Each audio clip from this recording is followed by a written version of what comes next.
Nakaranas ngayon ng malawakang brownout ang probinsya ng Albay matapos putulin ang supply ng kuryente mula sa Albay Electric Cooperative.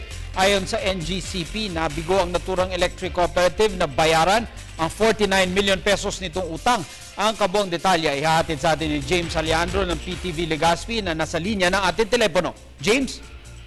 Yes, maraming salamat, Atty. Mark. Magandang gabi. Pasado alas 12 nga ng tanghali kanina, nang tuluyang putulan ng supply ng kuryente ang Albay Electric Cooperative ng National Grid Corporation of the Philippines matapos na hindi makapagbayad ang nasabing kooperatiba ng current account liabilities nito sa Philippine Electric Market Corporation of PEMC na umabot ng humigit kumulang sa 1 milyong pesos.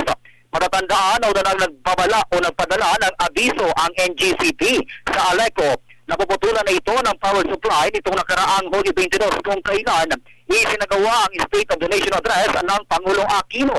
Subalit binigyan pa sila ng 5 araw na palugit upang sa pag-ugnayan ng telebisyon ng bayan sa pamunuan ng Albay Electric Cooperative.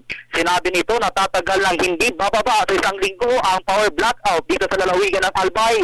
Sa tala ng kooperatiba, may 50 million pesos pa ang dapat nilang makolekta para maibalik ang supply ng kuryente sa buong lalawigan. Ayon sa pamunuan ng ALECO, 52% lamang ang mga members consumers ng kooperatiba ang tanging nagbabayad ng kanilang bayarin sa kuryente, habang 48% naman sa mga ito ay hindi nagbabayad kung hindi papadalhan ng notice of disconnection.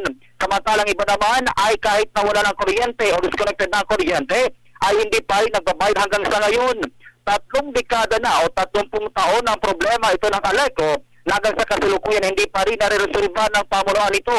Sa ngayon, tanging hiling ni Albay Governor Joey Sata Salceda ang kooperasyon ng lahat ng mga Albayano upang makalikom ng malaking halaga ng perang pambayad sa PEMC. Sa pangkabuuan, Atty. Mark, umabot na ng mahigit 3 bilyong piso ang utang ng nasabing kooperatiba sa mga power suppliers nito. Samantala, tuloy pa rin ang rekomendasyon na isa pribado ang ALECO bilang sa malaking pagkakautang ito sa kanilang mga power supplier. Yan po, Atty. Mark, ang latest live na rito sa lungsod ng Legazpi para sa telebisyon ng bayan. James Alejandro, Legazpi City, Albay. Maraming salamat kasama James Alejandro.